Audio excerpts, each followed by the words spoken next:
Before we begin, I would like to thank Marty Heater, Dean of Students at Schoolcraft College, for supporting this event, Todd Stowell, Director of Student Activities, and Michigan United for all of their work and co-sponsorship. Finally, I would also like to thank our very own Dr. Lisa Jackson, Professor of Psychology, and the Chair for the Independent Community Police Oversight Commission of Ann Arbor for serving as our moderator tonight. At this time, I would like to welcome and introduce Elder Leslie Matthews, Criminal Justice and Clergy Organizer for Michigan United. Thank you, Elder Leslie. Thank you for that introduction, Helen. We here at Michigan United, we are a coalition of labor, businesses, social justice, civil rights members from all across the state of Michigan. You know, I am just honored to be here tonight. Michigan United, one of the things that we do is that we organize to build power for our communities to win justice as we deserve.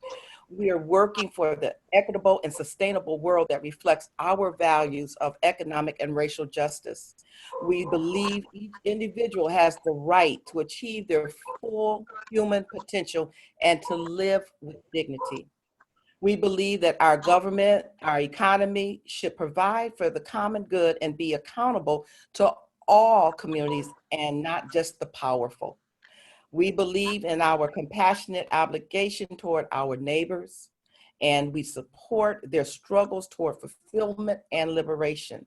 We believe people of consciousness and people of faith have an obligation to step in to move forward in leadership to ensure that our government and our economy reflects our values of dignity, fairness, equity, and opportunity.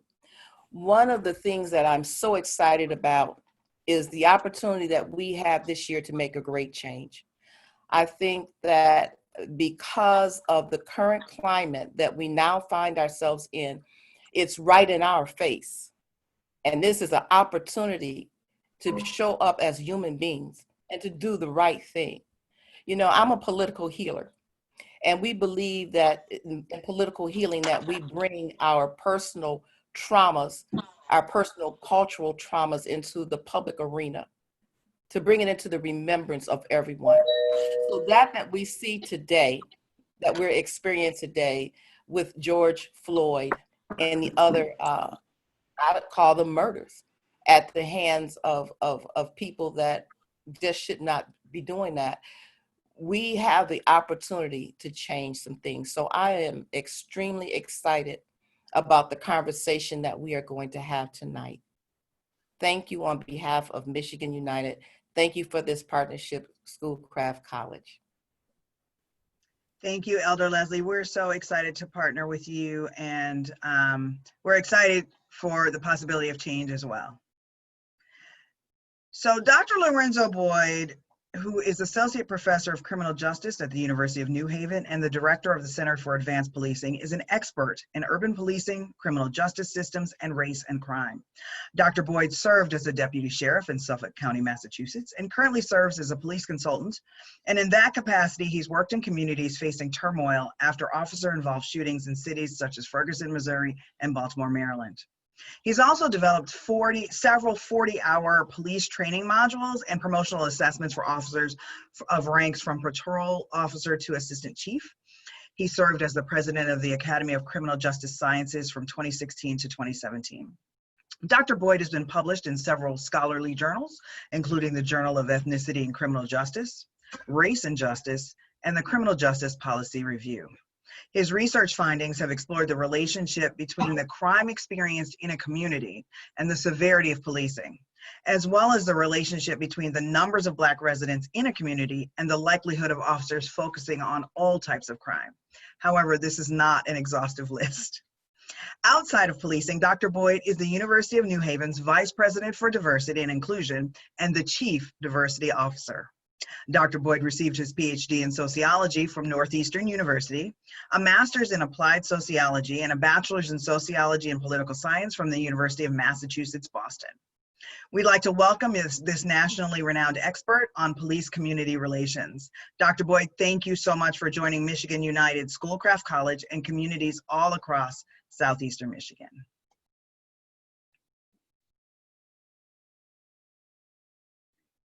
Dr. Boyd, you are on mute.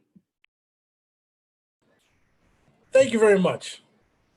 It's better when you hit the mute button. I appreciate being here with my people from the great state of Michigan, and thank you guys for having me. Unfortunately, we are here at a time that's a little different. Unfortunately, we're here because of, yet again, we have interactions, negative interactions between government forces vis-a-vis the police and communities of color. I spent the last 20 years of my life teaching policing, researching policing, and training police officers. So let me start by saying that my presentation, my perspective is not anti-police at all. I'm absolutely not anti-police, but I am anti-bad policing. And the crux of what I try to do is to build bridges between the police and communities of color. If I can start by just sharing a story. I was talking to a really good friend of mine, and he was saying that he understands what's going on in the world and in the community. And I appreciate that. The fact that you have awareness, I think, is pretty important. And then he says, I understand what people of color are saying because I also have to have the talk with my son while he's driving. That made me kind of curious. What do you mean the talk? He says, you know, when you get stopped by the police, you know, put your hands up on the steering wheel, a lot of yes, sir, no, sir, whatever you say, you get a ticket, thank them, have the windows down. I said, okay. And then he says, because ultimately at the end of the day, I want my son not to get a ticket. I said, let's talk about this a little differently. Because in the Black community, when we talk about the talk, it's not about getting a ticket at all. Getting a ticket, I think, is a victory. A lot of times when we talk about the talk, we want our young people, our young men and women of color, to survive the police encounter. It's not at all about the ticket. So let's talk about this a little bit, because whenever I start conversations like this, being a classically trained sociologist, people ask me, why do we have to talk about race? Why does race even matter? Well, race does matter in our nation and around the world. It's really critical. It's critically important. It's very, very, very important that we address issues of race, because we have to uncover personal, interpersonal, and institutional biases that everybody has. And we have to prevent everyone, especially people of color, from getting hurt. But we want people to be able to reach their fullest potential. And a lot of times that's not happening. We're not always going to agree. And I start off by my police trainings by saying we are not going to always agree. But we definitely have to regain our ability to be able to talk about our differences. And inevitably, somebody will say to me, well, that doesn't apply to me because I don't see race. Really? That's odd. Because let's unpack that a little bit. When you tell me you don't see race, what does that actually mean? Does that mean you are ignoring the essence of who I am? You are totally and completely ignoring my culture, my heritage, my history, my background, by you not seeing race? Are you eliminating who I am and forcing me into some level of assimilation that is all things Americana? It's really funny when people tell me I don't see race and they imply I don't acknowledge culture, but yet they want Taco Tuesday, but yet they go out for Chinese food, but yet they go drinking at Mexican restaurants and they do Cinco de Mayo. Oh, you do see race when it's convenient for you. So let's just put it out there. Let's just talk about it. And in the conversation, oftentimes I talk about the Black Lives Matter movement. And oftentimes I'll say Black Lives Matter. And inevitably somebody will poke up their chest and yell, well, Blue Lives Matter. I'm not saying only Black Lives Matter. It's not what I'm saying at all. But I'm saying Black lives do in fact matter. And if I say Black Lives Matter and your retort is Blue Lives Matter, that's kind of like going into a cancer hospital and screaming, you know, there are other diseases too. Yeah, we get that. That's just not what we're talking about. Or when I say Black Lives Matter and somebody then shouts, all lives matter, do they? Because all lives can't matter until Black Lives Matter. So if you can't bring yourself to say Black Lives Matter, then there's a problem in this conversation. And let me just state for the record, Black Lives Matter is not anti-police. Let me say that again for the people in the back. Black Lives Matter is not anti-police. It's not at all. The formation of the Black Lives Matter movement happened because of the Trayvon Martin killing. And George Zimmerman was not a police officer. It was a citizen-on-citizen encounter. So if you want to read more about the Black Lives Matter movement, pick up the book Appearance, Bias, and Crime. Appearance, Bias, and Crime by Bonnie Berry. And check out chapter 4. I co-authored chapter 4. It's called Black Lives Matter, the Watchdog of the Criminal Justice System. It gives you an outline of what the Black Lives Matter movement is, how it started, and the direction that it's going. But again, I have conversation when people ask me, tell me, Dr. Boyd, why George Floyd? Who is George Floyd that the whole world is upset? If you think this is just about George Floyd, it's telling me that you're just not paying attention. Because we can talk about George Floyd or Ahmaud Arbery or Breonna Taylor, and that's just recently. But we have to condemn on a national level these three incidents, but again, injustice for all people in all forms. Let's first acknowledge that every single person in our country deserves to be treated as a human being with dignity and respect. Everyone deserves to feel safe in their community. That truth we hold self-evident. That is something we can all agree on. But unless these isolated incidents are stopped, because these isolated incidents really aren't isolated at all. The last few weeks have been a time of pain, horror, despair for communities of color around the country. And we sat in our living rooms and we watched cities burn as protesters and law enforcement collide once again. And this is becoming an all too often occurrence. So my question is, how do we move beyond that? How do we move ourselves as a township, as a city, as a county, as a state, as a nation? How do we move beyond that? First thing we have to do, we have to acknowledge pain. There's a lot of people out there hurting. And it's awfully funny when people tell us, oh, you need to get past that now. We need to get past the death. We need to get past the pain. But we have to remember the Alamo. In 9/11, we could never forget. So your pain, we have to hold in high esteem, but our pain, we have to forget. Let's acknowledge the vicarious trauma that many communities of color feel. A lot of people are going through racial battle fatigue because they're seeing this over and over and over again. And people feel this and experience this after each senseless death. And it's happening with greater and greater frequency. We have to issue a call to action. It's not enough to be quietly non-racist. Now's the time to be actively anti-racist, because silence often looks like complicity. I want people to understand that this is not just one snapshot in time. I want people to understand deep down in your soul the historic context that we're going through, because it's not just George Floyd. It's not just the Breonna Taylor situation.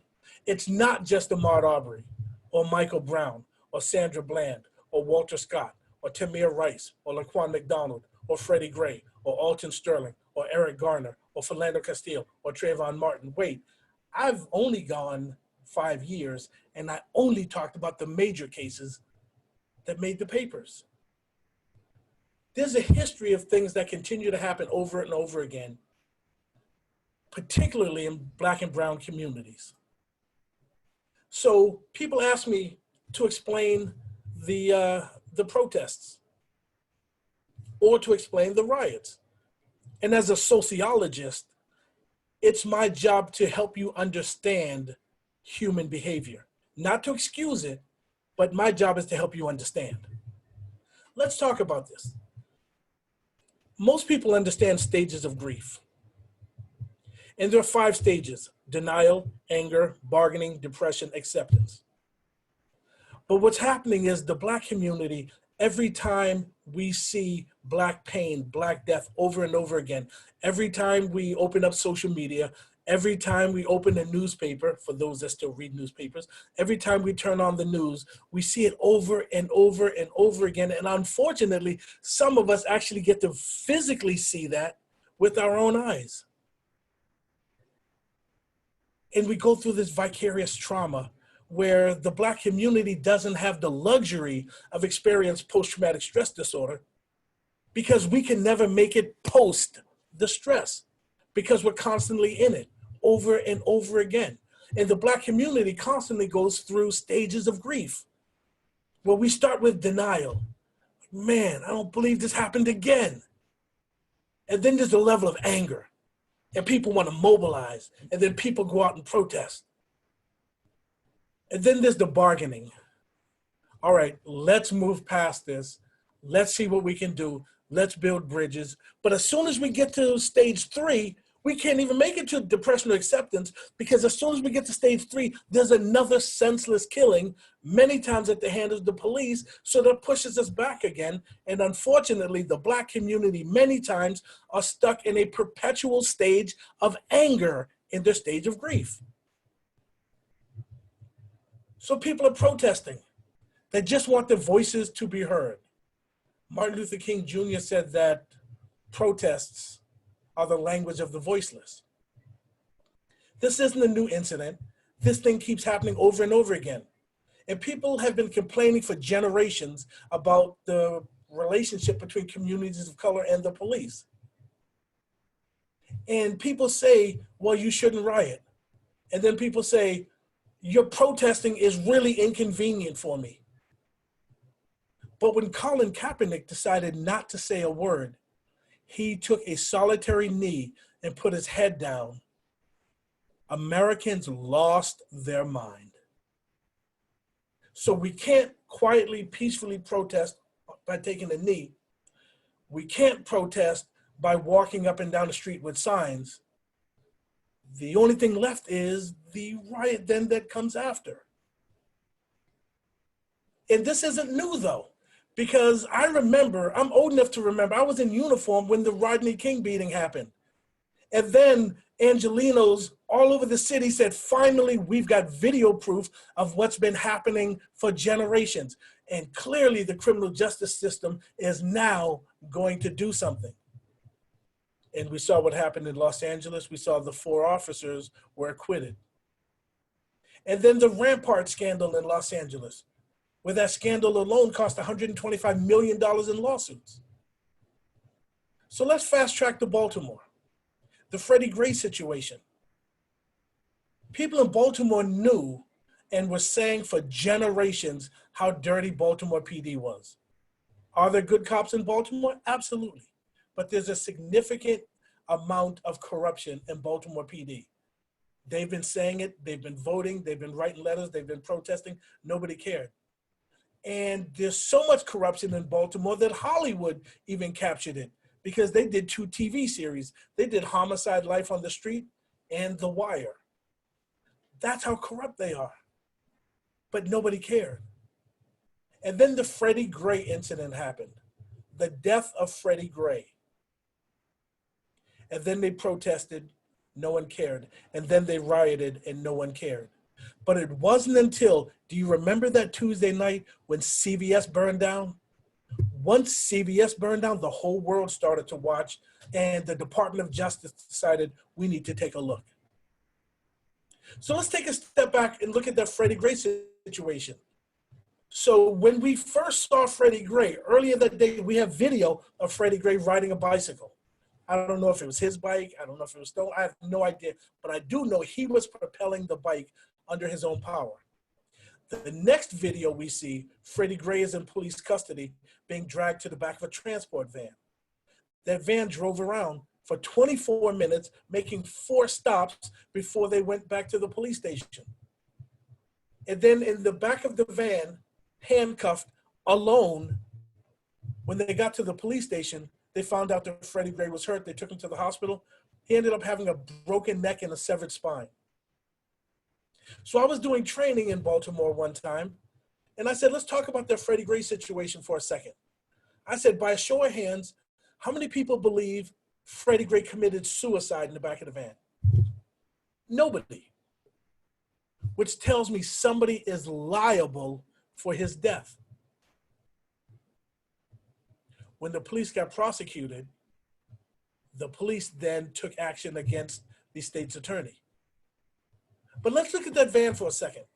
Imagine, if you will, let's take the driver, the police officer driving the van, let's take him out of the vehicle.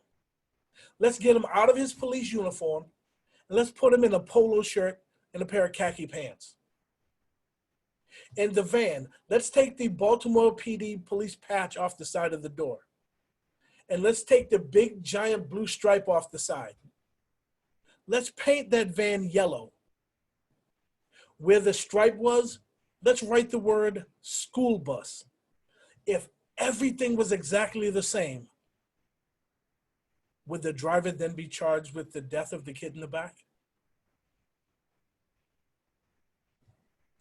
People are saying this over and over again and experiencing vicarious trauma.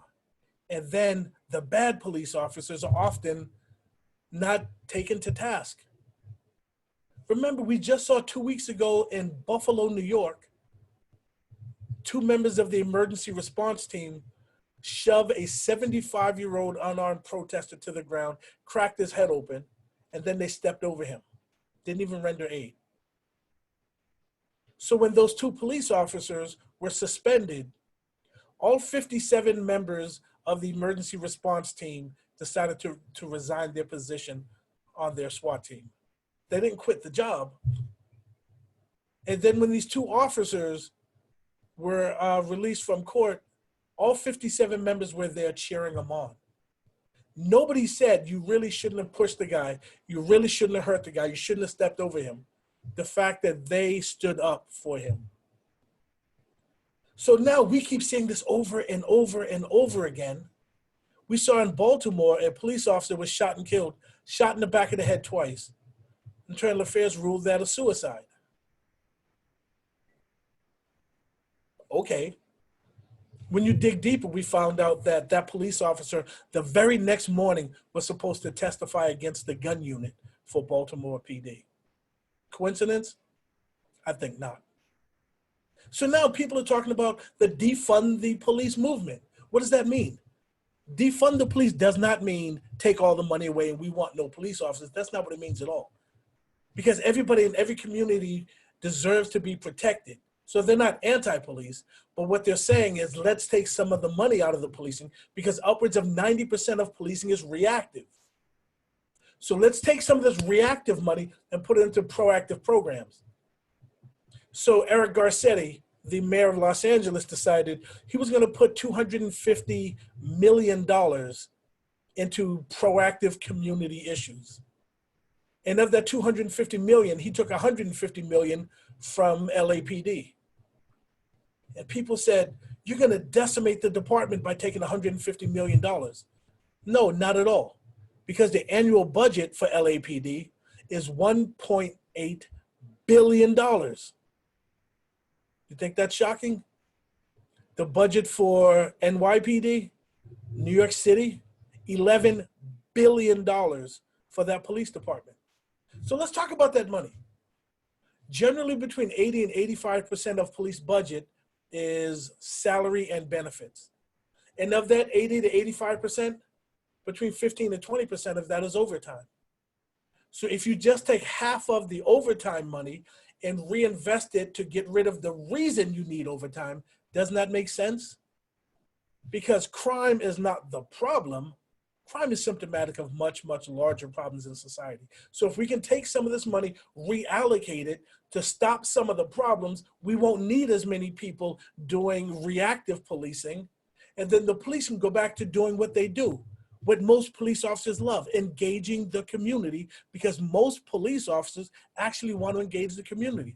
Most police officers are God-fearing, law-abiding citizens. And I said that on a webinar for the city of New York. And a lady asked me, elderly lady said, "Doc, you keep telling me that all these good officers are out there." And I said, "That's true." And she says, "Where are all these good officers while these bad officers are doing bad stuff? Doesn't that make them bad officers as well?" I'll let you think about that. Last point I want to make, the Abolish the Police movement. That does not mean total abolition of the police. What that means is, let's decertify the police and let's make them reapply for their jobs based on community standards. And people think that'll never work. Really? It worked in Jennings, Missouri in 2011. It worked in Camden, New Jersey in 2013. Camden went from the most dangerous city in the country to one of the safest. And Jennings, Missouri, when they decertified their officers and then had them reapply for their jobs, one of the officers didn't get a job back, a guy named Darren Wilson. So he left Jennings, got a job in Ferguson. And I think we know how that story goes. So let's start there, and then let's go to questions, and let's talk about this, because we need to understand the problem in order for us to start building community. I've been fielding a couple questions from the chat, and you answered one of them about defunding the police, and it's such an ambiguous term. It's helpful to explain what it means. I think it means different things to different people. Some people think it means abolish the police. Other people think it means redirect funds, right? That happens every year, just for the record. Every single year, a police chief and a city manager, or a police chief and a mayor argue about the police budget. And if they say, "I need more money for something," they take it out of policing because the police budget has the biggest excess in it. Yeah.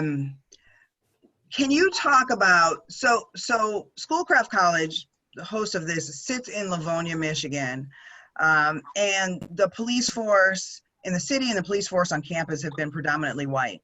Yet the city of Livonia's, the constituents, the demographics of the city of Livonia have changed, are changing, as are the demographics of the students at Schoolcraft College. So can you talk about some of the most significant ways to establish or facilitate trust between police and the communities they serve, whether that's campus police and students, or whether that's municipal police and the citizens where they work? You know, there has been some loss of trust, and how can we get that back, or how can we develop it? President Obama put together a task force on 21st century policing. Yep. And in that final report, there are 6 pillars. Pillar number 1 is building trust and legitimacy. And it goes on to say that citizens who trust and believe in the legitimacy of the police are more likely to obey police directives. So the first step is building levels of trust. Well, how do we do that? You don't build levels of trust in your car with the windows up, listening to ESPN radio.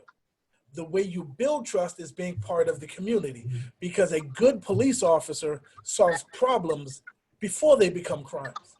But the thing that's inherently problematic with policing is a numbers-driven occupation.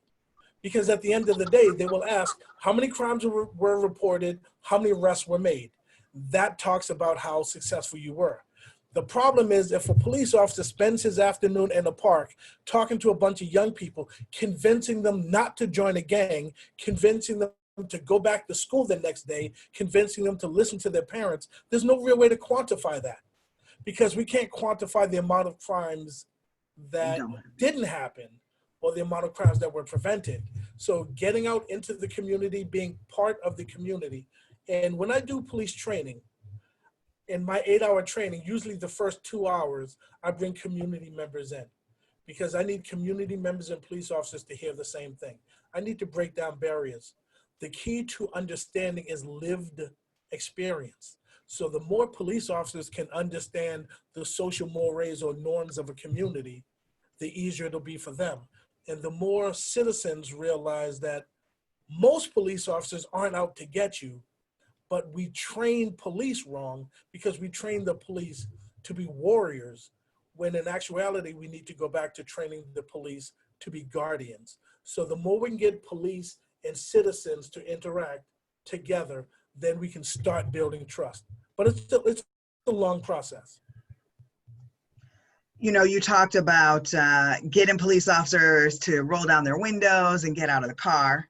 And you're starting to talk about something that in Ann Arbor we think about in terms of community policing. But that term is, again, ambiguous, kind of like defunding, and it could mean a lot of different things. Can you talk a little bit more about what community policing looks like vis-a-vis maybe a less community-oriented type of policing? Absolutely. And Ann Arbor has a decent police department. The police chief in Ann Arbor is a good guy from good stock, came out of a good department in Boston. When we talk about community policing, let me first say that's not a policing strategy. And a lot of departments go wrong because they think that's a strategy, like something I can assign a few officers to do. And when I talk to police chiefs and I ask them about community policing, inevitably they tell me things like, oh, I've got 6 officers on bikes, so those are my community policing officers. That's the problem, because community policing is not the job of a couple of people. Community policing is not a strategy, it's a philosophy. And once we can do a paradigm shift in policing and they realize every single officer, every single person that has an interaction with the community, whether on the phone or by email or face-to-face, your job is to engage the community, every single person, every single time. Yeah. That's a hard sell sometimes, and we see some obstacles to that. But I know that that is a thing that can be overcome. Can you talk, one of the things about Schoolcraft is we have a police academy. And so can you talk a little bit about what police academies do vis-a-vis what police departments do in terms of training? And if you could take that into a little bit about fear-based training and what it means when, in terms of their interactions, in terms of what that means when police officers feel like their profession is under assault, whether that's real or perceived. And then we're gonna have a question from Lake. Okay, so let's talk about police academies. In a typical year, in a non-COVID year, I train between 200 and 250 hours of police training. And many times I'm in the academy. One of the problems with the way academies are taught, they teach the recruits, it's an us versus them scenario. And they say that every traffic stop could be your last. And you got to watch your 6. You got to put your head on a swivel because every call could be your last call. Well, technically that's correct. This webinar could be my last webinar. When I have dinner tonight, that could be my last dinner. But it's a false narrative that there's a war on cops. That's just statistically not true. So if you look at the numbers, go to the Fallen Officers Memorial Fund. So cops, talking about the death of other cops. When you look at the felonious death of police officers, the numbers have been steadily decreasing. Last year, and we don't have the numbers for this year yet, obviously, but last year was one of the safest years for police since prior to the Nixon administration. So police officers are dying at a much lower rate. And somebody said, well, we lost 154 officers last year. Well, that's problematic. Losing one officer is one officer too many. But let's put that in perspective. We have 800,000 cops in this country. So losing 156, although it's tragic, it's not a war on cops. It's not. So fewer police officers are killed feloniously than that take their own lives. Let me say that a little differently. More police officers die from suicide than from homicide. And New York City police, for the last 2 years, they've been averaging 1 suicide per month. So if there is a war on cops, it's an internal war. It's not from the community. And there was a study that came out last summer. And I forgot who did the study, but they surveyed like 500,000 citizens about their views of the police. Because if you listen to the Fraternal Order of Police or police unions, they'll tell you that everybody's against them. Well, statistically, that's not true. Most people are completely ambivalent about the police because most people don't ever deal with the police. So between being ambivalent or in favor of, more people are pro-police than are anti-police. So to say that people are going out there gunning for the police, that's wrong. So to build an us versus them scenario, you're doing more harm than you're doing good, and you're setting your officers up for failure because most people are not out to get the police. Thank you. Lake? Unmute yourself. Okay. So I'm disabled, so my question has to do with the disability community. Okay. So I want to start by making sure we're all aware that about 50% of people killed by the police are disabled, and students with disabilities are nearly 3 times as likely to be arrested in schools as their able-bodied peers. Obviously, that is like if you have more intersections with your identity, such as race, that is more of an issue, but I'm talking about my experience. So I am used to people coming up to me and asking rude questions about what's wrong with me or trying to steal my cane because I don't look disabled enough to need it. And these are everyday interactions for me, and they're not appropriate, but I would like to think that the police know better, but they're consistently showing me otherwise. Police officers often don't understand ASL or American Sign Language or react to them as if they are gang signs. Police officers have on multiple occasions tried to tip disabled folks out of their wheelchairs or forcibly move them without their consent. And recently a man was protesting in Ohio and was pepper sprayed by the police, and the officers then proceeded to remove his prosthetic legs, and the man had to wrestle them back from them and flee on his hands. This sort of behavior concerns me, but it's also very distressing. My disability is genetic and will get worse as my life goes on. So I worry not only about my own future, but the future of all disabled people. And I wonder I don't think what the police department currently is doing in regards to the disabled community is enough because of these situations. So I was wondering, what should police departments do to improve their interactions with the disabled community? Thank you. Lake, first of all, let me commend you on your courage. If I had a hat, I would literally take my hat off to you. So thank you. I'm applauding you for your courage. Thank you for bringing this up. One of the problems is that we don't train the police on everything. And it's not always the fault of the police because society treats policing as a social dumpster. Any issue they have, they put it on the police. And then they decide, well, we need the police to learn this and this and this and this and this. There are so many other things that we want the police to be able to do because most calls that the police go on are not actual law enforcement calls. So the police are being called for things that they really have no business doing, particularly because they have no training. It's a whole different story saying that we expect people to have a level of humanity. But again, we train the police that people are against them. And policing is amazingly authoritarian. So a lot of times it's not the fault of the individual officer because we can't blame the officer. A perfect quote came from the former police commissioner from Chicago, Gary McCarthy. He was fired right after the Laquan McDonald shooting.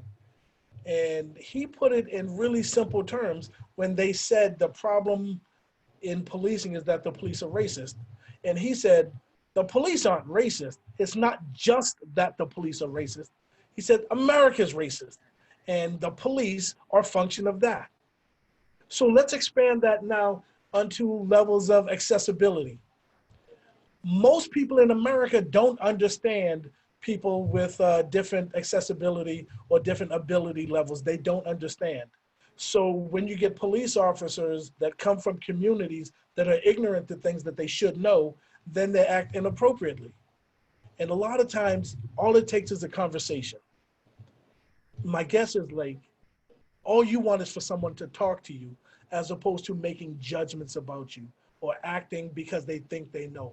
Because most people don't know, and most cops don't know. And let's understand, in order to be a police officer in this country, you have to have at least a GED and have reached 21 years of age.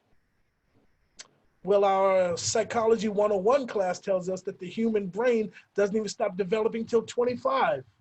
Correct. So now we've got 21-year-olds that we put through 800 and 900 hours of training, and we give them 80 or 90 hours of using their weapon, and we give them 40 or 50 hours of driving, and another 40 or 50 hours of hand-to-hand combat, and 8 hours of de-escalation, and all this other stuff. And then we wonder why it's a problem. The way we're training our police is problematic. And they said, well, we have to train for just in case. Well, just in case doesn't happen. Let's retrain our police officers with levels of empathy. Let's get police officers into communities. There's a couple of places like Northeastern University in Boston that does their police academy in the city of Cambridge and a supplemental academy in Boston. Their police officers in their academy, their police cadets, every Friday, they spend out in the community doing community service stuff.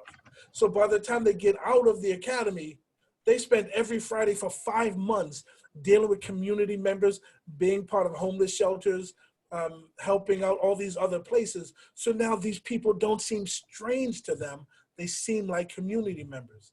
The problem is when we lock police recruits into a building, or we lock them in and give them this paramilitary training and we brainwash them and then let them out onto the community, why would we expect them to act differently? They're acting how we train them. And that's what's problematic. So like if we could do a retraining of the police, does every single officer need to be prevalent in American Sign Language? Probably not every single one. Do they need to be aware of it? Absolutely they do. Absolutely they do. So if we can retrain the police, I think that's a good step. So thank you for your question, Lake. That was amazing. Thank you.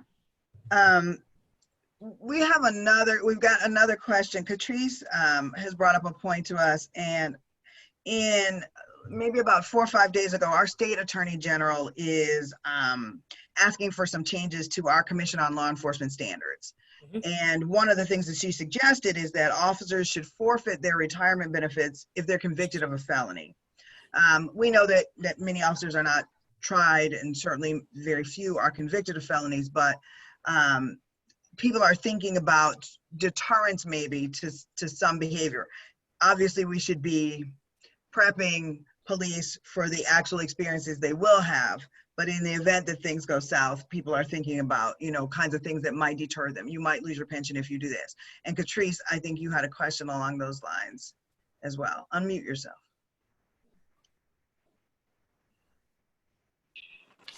Okay, yes. So to piggyback on what Lisa just said, along the lines of what Attorney General Dana Nessel has said, is it possible that there could be a consideration of the loss of pension to deter police from using excessive force and extreme brutality that results in death by instituting a pension forfeiture clause, whereby officers found guilty of committing a felony could lose a portion or all of their pension, with funds possibly redirected to a victim's fund?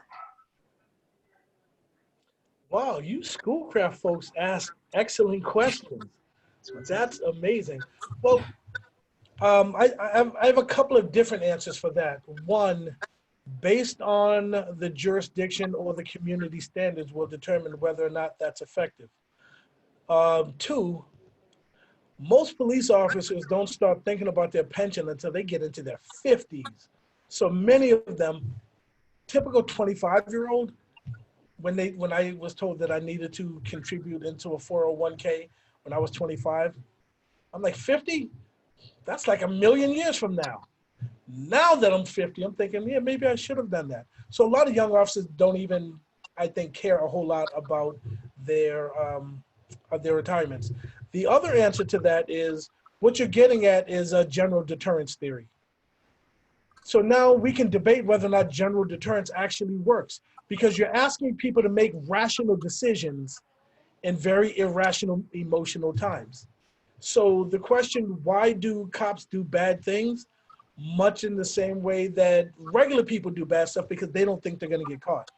So to say, if you do this, we're gonna forfeit your pension if you get caught, most police officers don't think they're gonna get caught. In the George Floyd situation, we saw the guy kneeling on George Floyd's neck for nearly 9 minutes that we saw, because it could have been longer before the video. And he had a smug look in his face, hands in his pocket, really complacent look. Did he think he was going to be fired? No. Did he think he was going to get tried? No. Does he think he was going to get convicted? Absolutely not. Because we don't have a really good track record in this country of holding police officers accountable. So the best deterrence is not necessarily the pension, although I'm not opposed to that. The best deterrence is holding bad cops accountable for their actions, because that's not only going to be specific deterrence to those officers, but it'll be general deterrence for the people around them. But if you are going to withhold their pension, absolutely turn a portion of it over to the people that were victimized. Yes. Thank you. So we have another question from the chat about some of the conversations among alt-right groups, such as the Boogaloo Boys, and conversations about how some of those groups' goals are to, cause anarchy or chaos in the country, and how some of them are specific to undermining Black Lives Matter. But then the conversation about police sort of being involved in some of these groups, and in some places being openly involved in those groups. Can you speak to that at all? That goes back to the conversation from Gary McCarthy.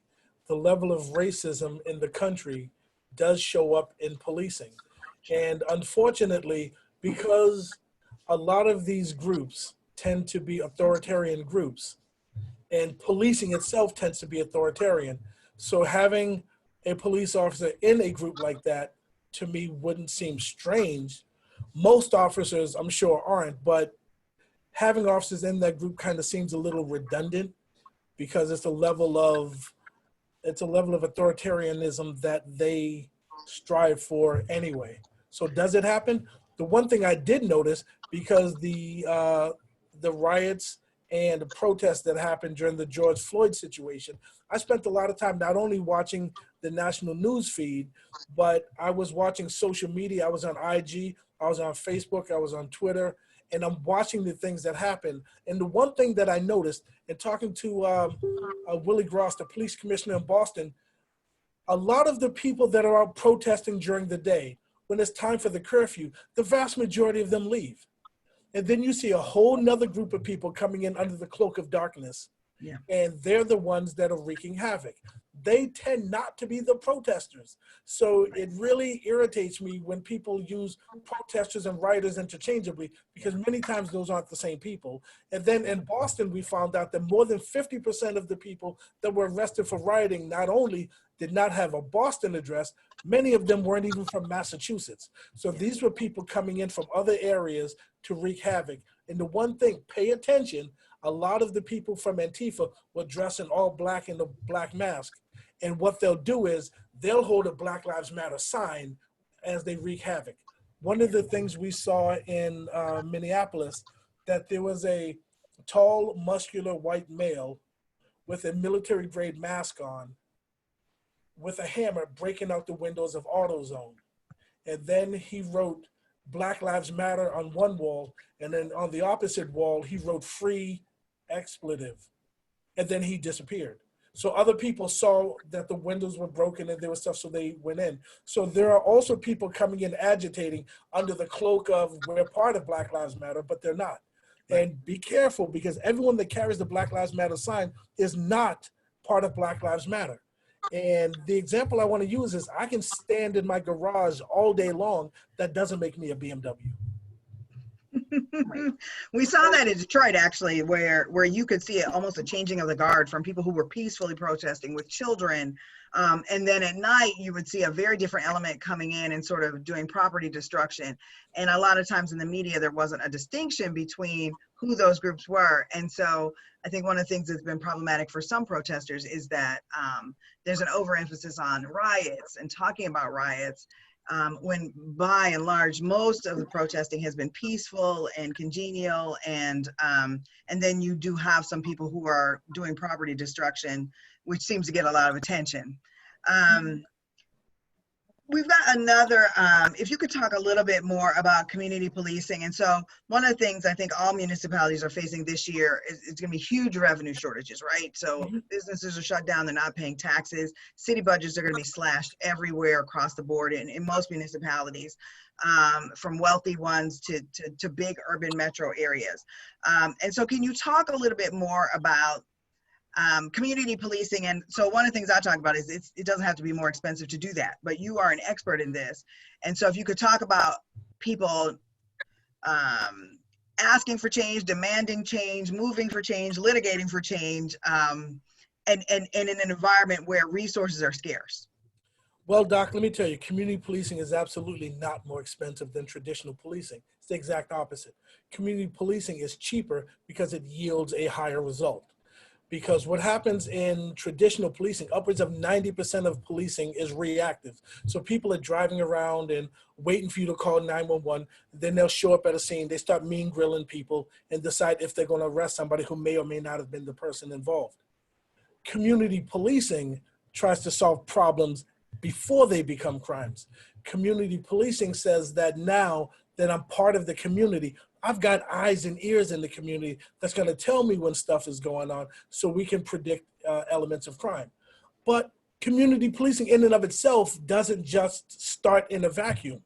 So when I was in Fayetteville, North Carolina, the police chief brought me in and asked me to build a community policing plan for their city because there was a lot of complaints of racial profiling, property crime was high, violent crime was high. There was all this stuff going on. So I did an assessment of their city. And I realized in Fayetteville, North Carolina, which has Fort Bragg right in the middle of it, I noticed there's a lot of transiency. People are coming and going, not a lot of home ownership. 53% of the people that year were renters and not homeowners. There's a lot of substance abuse. We did a study when I was doing my Ph.D. at Northeastern, and we found that 72% of the people convicted in courts in Boston had a history of substance or alcohol abuse. So there's a real connection between addiction and crime. So there's high levels of crime, high levels of transiency, low employment levels, under education, homelessness and homeless people being victimized, all this stuff. The point I was making is you don't need a community policing program because your community is socially sick. I said, let me build a community wellness program. And that's what was gonna help. So keep going with that then. Can you talk about trends in setting up alternative support services to work with or parallel the police? Like say, can you call 711 when you have a drug overdose or a homelessness situation or a potential suicide even, where you don't need someone to enforce the law, but you need an emergency response team? Can you talk about that? Those are things that we're thinking about. Those are things that are really helpful. But again, it's a paradigm shift. It's about teaching your officers that they're not warriors, that they're helpers in the community. And let me throw the police a bone here. The problem is we expect the police to do everything. Yeah. When I did the community wellness program, part of it was push back on other city services. So I need noise abatement to do their job. I need building permits to do their job. I need parks and recs to do their job. I need sanitation to do their job. These are the things that people want because most complaints aren't about police use of force. Most complaints are quality of life issues. So if we can fix some of these underlying problems, because crime is not the problem, crime is symptomatic of larger problems in society. Yeah. And if we fix these underlying problems, so when we're talking, let's get back to the defunding again. So taking some money out of that excess budget and putting it into preventative things. So let's look at crime as a medical model. Thank you. Do it as a psychological model. We all know prevention is way better than a cure. So if somebody is positive for COVID, what we're not going to do is arrest them, put them in jail, send them to prison. We're going to isolate them, and then we're going to work with them, and we're going to try to heal them. What happens if we looked at addiction like that? What if the people that are addicted to drugs or alcohol, what if we decided we're not going to criminalize that, but we're going to treat it from a medical model, and we're going to help try to heal that. Remember the study I just gave you, 72% of the people in Boston that year convicted of a crime had a history of drug and alcohol abuse. Again, it's about solving the problem. And that's what we're not doing. We spend a lot of time looking at symptoms. And juvenile crime, juvenile homicide, if we start looking at that as a public health concern, it changes everything, because the way you view the problem dictates the way you view the solution. It's interesting. One of the things that's come up is thinking about that, and we have a moral argument for doing that, right? But there's also an economic argument for doing that. It's actually less expensive to help treat people than it is to incarcerate people. Absolutely. And so, you know, even if you don't buy if you just want to go with a straight cash model, it's less expensive to do that. One of the things that's come up a lot lately here in Michigan, but across the country, are national databases of officers with disciplinary problems. So, you know, we could think about that Darren Wilson, right? He left the one place, he's going to another place. Did they know what kind of record he had, or did they not care? I know you and I talked about how some of the officers from Atlanta who were fired were offered jobs elsewhere. And people were like, we like your style. We like the way you physically assault people. We'd like to have you in Florida. But what do you think is the usefulness of a national database? In general, when Cory Booker started writing that legislation, I was really happy about it. And I saw the direction that it was going. And a lot of police chiefs were saying, Doc, I don't know. And I'm convincing them, oh, this is good, because the vast majority of police officers aren't going to be affected by this. If we're saying the vast majority of cops are good cops, they're not going to be affected by it. So let's look at doing that. But here's the problem. Just like the Uniform Crime Report, this database is completely, totally, 100% voluntary. Yeah. So a lot of police departments may not, unless it's really egregious. Most departments aren't going to put anybody's name on it anyway. Yeah. But then if you get officers or chiefs from other jurisdictions that decide, I'm doing the crime control model and I want to get the bad guy off the street, I want aggressive policing. So all these people fired from other departments are going to show up in your town, and they're going to be subjected to that. So the national database is a good start, but it's not the panacea that we had hoped that it would be. We also need police reform. And part of the problem with the banning of chokeholds, which I was a big fan of, by the time it came through the Senate and got watered down before the current occupant of the White House signed the bill, they changed that. And we're going to ban chokeholds unless you can articulate that you would normally use deadly force, or if, here's the caveat, you felt your life was in danger. In danger, yeah.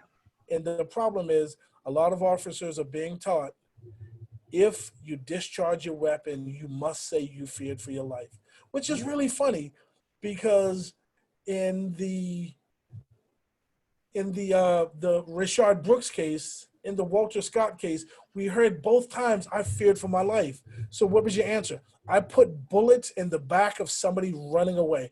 That's how afraid I was. The threat was running away from me, and I was still afraid.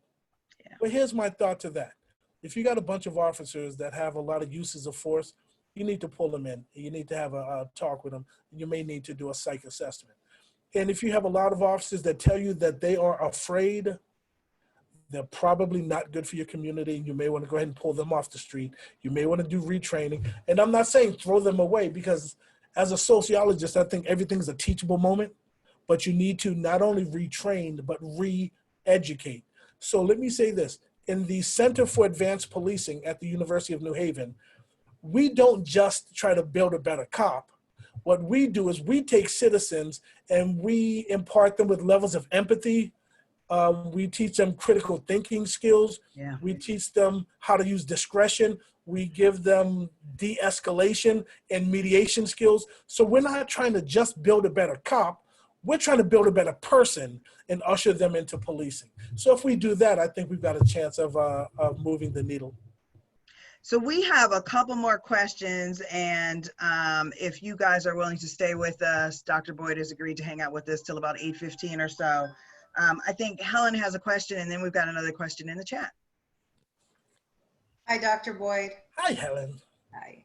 I wanted to return to a point that you made earlier about the alarming rate of suicide among officers. And I was wondering if you could address what police departments are doing right now to address the mental health concerns that are going on with officers themselves. That's a sad question, because studies have told us that only about 10% of all police departments have anything that looks like a proactive means of dealing with mental health. So remember when I talked about President Obama's task force on 21st century policing, pillar number 1 was building trust and legitimacy. The other end of that, the two bookends, pillar number 6 is officer safety and wellness, not just not getting them killed, but also not killing themselves. So we need to spend time talking about officer wellness. And when I teach my policing classes, I want students to understand some of the traps in policing. And when I talk to officers about it, half of them, back off and, tell me it's not true. But statistically, nationally, police officers are 3 times more likely to commit suicide than the general population. The average divorce rate in the United States is about 54%. The average divorce rate for police officers is up around 72% or 73%. Police officers are 500 times more likely or 400 times more likely to be alcoholic than the general population. So we need to get people in there, because these are the folks that the government has assigned to protect us. Because if you go back to the intro philosophy class, when we talk about Hobbes and the social contract, where we give up certain liberties and in return the government protects us. The police are the arm of the government. The police represent the government, and we're not doing a good job of taking care of the people that take care of us. Because a lot of police officers out there put on the facade because we demand that they're macho, or we demand that they're devoid of emotion, which is the exact opposite of what you want in the police. But if you think about the stuff that they see every day, this stuff that I saw when I was in uniform, and I've been out of uniform now 19 years, that still creeps into my head, that I still dream about on occasion. So we need to take care of the people that take care of us, because a lot of police officers are hurt. And hurt people hurt people. So let's keep on that theme for a second. I know that one of the things that a lot of police officers experience is this brotherhood and maybe a little bit of that us against them model. And some of that might be functional, but some of that might be dysfunctional too. And so one of the questions we have from the chat is about, is there a way that police who are really there to serve and protect can be incentivized to kind of break that rank and help be a part of identifying police who are those bad police, as you called them earlier. Police know who those people are, but they do maintain that silence, in part because they can empathize with that person. Is there a way to help incentivize or motivate good cops to kind of say, hey, this person's a problem? Is there a way, a method that you've seen that works in that way? I think we're starting to see that a little more now than we have over the last generation. The problem is the subculture of policing is so strong that we see a lot of people that when they decide to stand up and say something, then they're ostracized by their fellow officers, and they're no longer on the inside.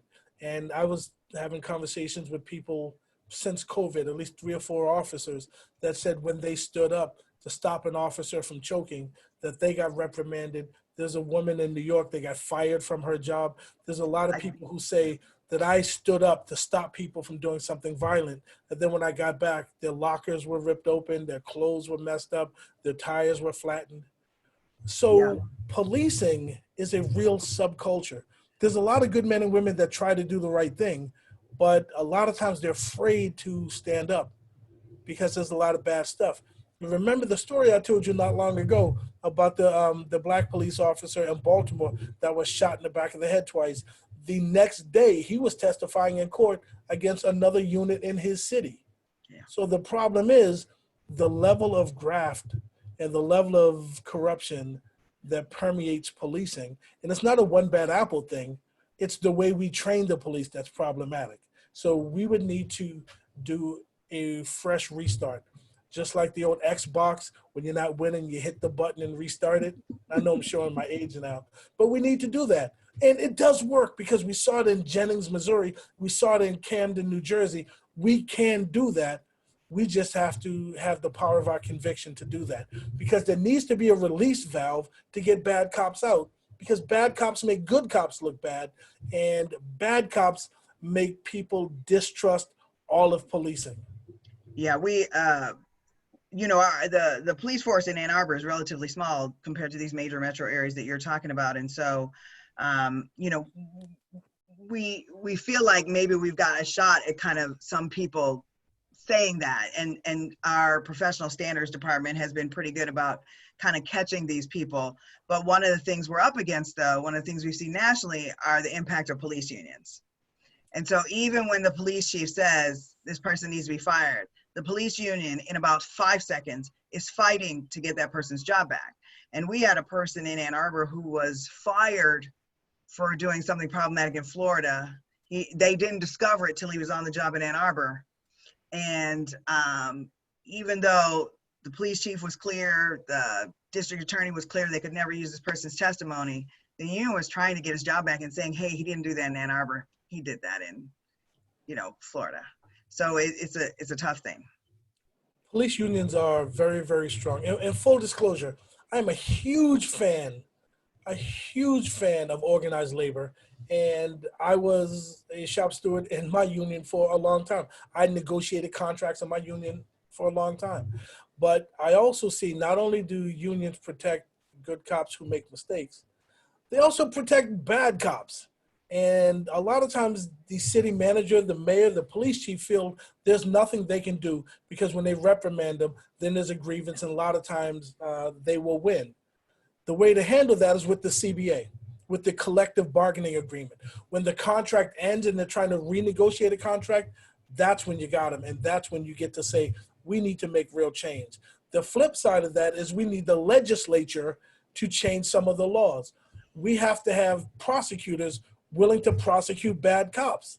And then I always ask when I'm in a big room, I say, how many people have ever gotten a call to jury duty? And every adult will raise their hand. Then the next question is, how many people have figured out a way to get out of jury duty? Everyone's laughing and they raise their hand.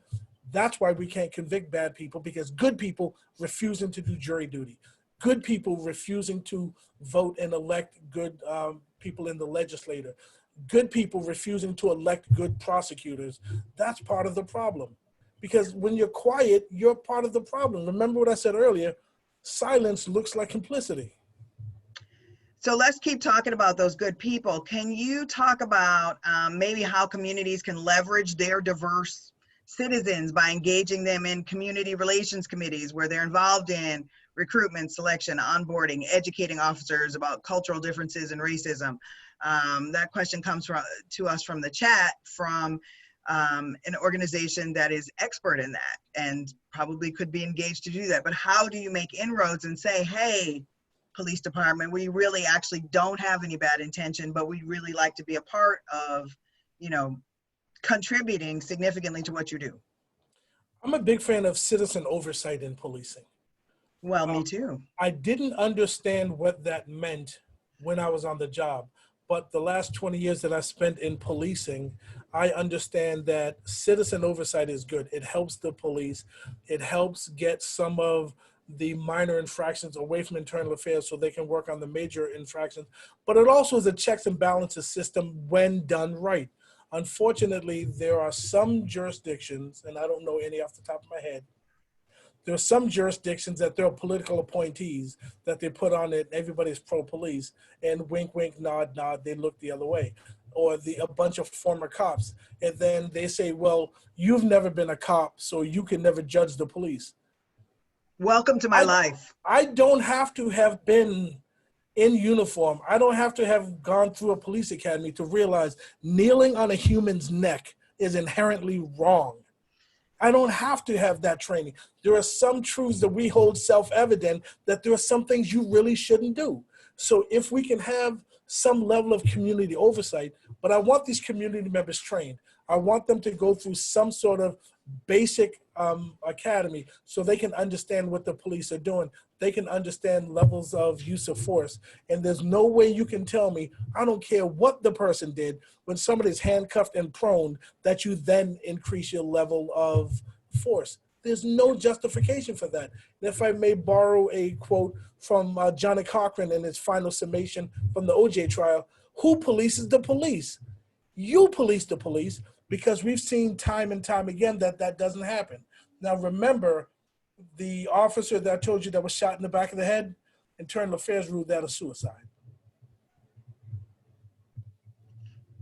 They might have needed some citizen oversight on that one, because it's really hard to do that 2 times. It's really hard to do it once, but you know, with what I know about the brain and motor control, it'd be really hard to do that twice. So thank you so much. We know we have kept you over time. Thank you so much, Dr. Boyd, for joining us today. The conversation has been honest and forthright, amazingly informative. I want to thank Lake and Catrice, our Schoolcraft students, for participating, Elder Leslie and Michigan United for co-sponsoring, and Schoolcraft College and the Diversity, Equity, and Inclusion team for sponsoring this event. The messages in the chat have been overwhelmingly positive, and people really have been, I think, uplifted a little bit from some of the honest talk. Sometimes it's hard to hear honest, unbiased talk about the police and policing today. In the chat, I put a link to President Obama's report on 21st century policing. It is something, my copy is dog-eared, but I led everybody to the PDF. If you're interested, you want to grab that out of the chat before we go, as well as Carrie L. Horn, who is the police officer in New York who was fired for stopping someone from choking someone to death. Is there a way, please tell us your website. Actually, you can follow Dr. Boyd on Twitter at Professor Boyd.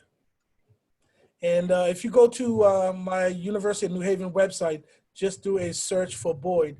And over the last 3 weeks, I think I've done like 80 media interviews. So if you want to see some of the stuff I was doing, hear my perspective on some of these things, go to the University of New Haven, go do a search for Boyd, click on my faculty page.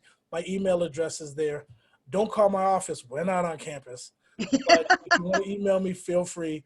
All the way at the bottom of my faculty page, there's a whole bunch of links to media interviews, a really long NPR interview that I did that I'm pretty proud of. And ESPN interviewed me for about an hour in the series The Undefeated, talking to me about policing post-COVID. So I'm just going to post the link to his page in the chat for everybody who's interested, so that you can see his work.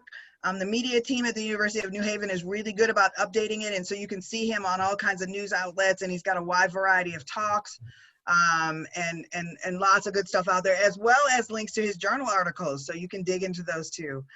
Again, thank you to Schoolcraft College, Michigan United, and Dr. Lorenzo Boyd for this talk. Thank you so much. Thank you so much for having me. Take care. Good night. Lu Fi.